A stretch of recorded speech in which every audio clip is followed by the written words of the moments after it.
রোজা রাখলে প্রেশার কমতে থাকে, মানে প্রেশারের উন্নতি হয়, হয় না? প্রেশারের রোগীও রমজান মাসে প্রেশারের ওষুধ কমায় দিতে হয়, হয় না?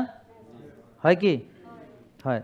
তাহলে আমরা যদি সারা বছর কম বেশি রোজা রাখি, সাথে যদি স্বাস্থ্যকর খাবারটা বুঝতে পারি, তাহলে তো আমার প্রেশারের ওষুধ আর লাগার কথা না। এটা তো একেবারে সিম্পল সায়েন্স, মানে এটা তো সায়েন্সও লাগে না, এটা হলো কমন সেন্স। তাহলে আপনারা কেন 6 বেলা খেয়েই যাচ্ছেন প্রেশারের রুগী? এবং কোন কোন খাবার খেলে প্রেশার বাড়ে এই ব্যাপারে আমাদের একদম ভুল ধারণা আছে। তাহলে আমি কি একটু আলোচনা করব, আপনারা দেখেন, বোঝার চেষ্টা করেন। তাহলে আসেন আমরা এই প্রেশার কি করে বাড়ে সংক্ষেপে আলোচনা করব। প্রেশার বাড়ার জন্যে ইনসুলিন বেশি থাকা জরুরি। বলেন, ইনসুলিন লবণ ধরে রাখে বা সোডিয়াম ক্লোরাইডকে রিটেনশন করে, লবণ পানি ধরে রাখে। তাহলে যাদের ইনসুলিন বেশি তাদের প্রেশার বেশি থাকতে পারে। বলেন, চিনি লবণ ধরে রাখে, লবণ পানি ধরে রাখে। তাহলে যাদের চিনি বেশি তাদের প্রেশার বেশি থাকতে পারে। আর রক্তনালী যদি মানে সংকোচন প্রসারণ ক্ষমতা হারায়, অর্থাৎ সময় মতো প্রসারিত হতে পারছে না বা স্টিফ হয়ে গেছে, তখনও প্রেশার বাড়তে পারে। আর ভিতরে অ্যাথেরোস্ক্লেরোসিসে, রক্তনালীর ভিতরে মানে রক্ত যে থাকবে কিন্তু ওই যে সব অ্যাথেরোস্ক্লেরোসিস হয়ে হয়ে ব্লক হচ্ছে বিভিন্ন, তো রক্ত থাকার জায়গাটাও সংকুচিত হয়ে গেছে, সংকীর্ণ হয়ে গেছে, বুঝতে পারছেন? প্রেশার হতে পারে। আর একটা হলো টেনশনে, দুশ্চিন্তায় হতে পারে, মনে থাকবে?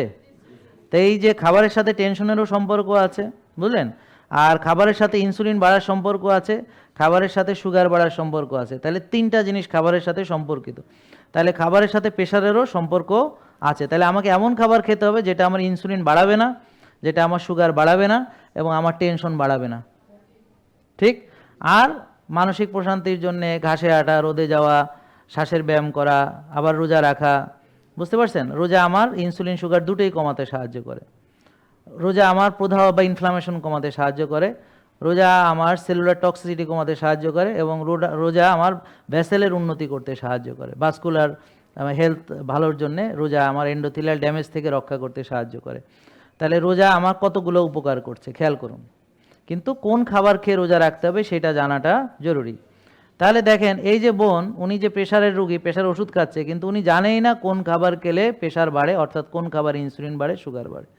তাহলে সেই খাবার উনি খাচ্ছে, রুটি খাচ্ছে, ভাত খাচ্ছে, ডাল খাচ্ছে, বিস্কিট খাচ্ছে, মুড়ি খাচ্ছে, খই খাচ্ছে, ব্যাপারটা বুঝতে পারছেন? অথচ ভাত খেলে সুগার বাড়ে, রুটি খেলে সুগার বাড়ে, ফল খেলে বাড়ে, দুধ খেলে বাড়ে, ইনসুলিন বাড়ে। তা এখন উনি জানে না ইনসুলিন লেভেল কত, উনি জানে সুগার নর্মাল আছে, কিন্তু ইনসুলিন যে বাড়ে এটা উনি জানেন না। তাহলে ওনার ইনসুলিন লেভেল দেখলে আজকে বোঝা যাবে ইনসুলিন বেশি না কম, ঠিক আছে? আর যেহেতু তার আরও অনেক প্রবলেম আছে, তো যেমন শ্বাসের ব্যায়াম 8টা উনি করেন কিনা, ঘাসে হাঁটেন কিনা, রোদ্রে যান কিনা, আর্লি ঘুমান কিনা, ভোরে ওঠেন কিনা, 8 ঘন্টা ঘুমান কিনা। জেকে লাইফস্টাইল লিমিটেড, ওষুধ মুক্ত সুস্থ জীবন।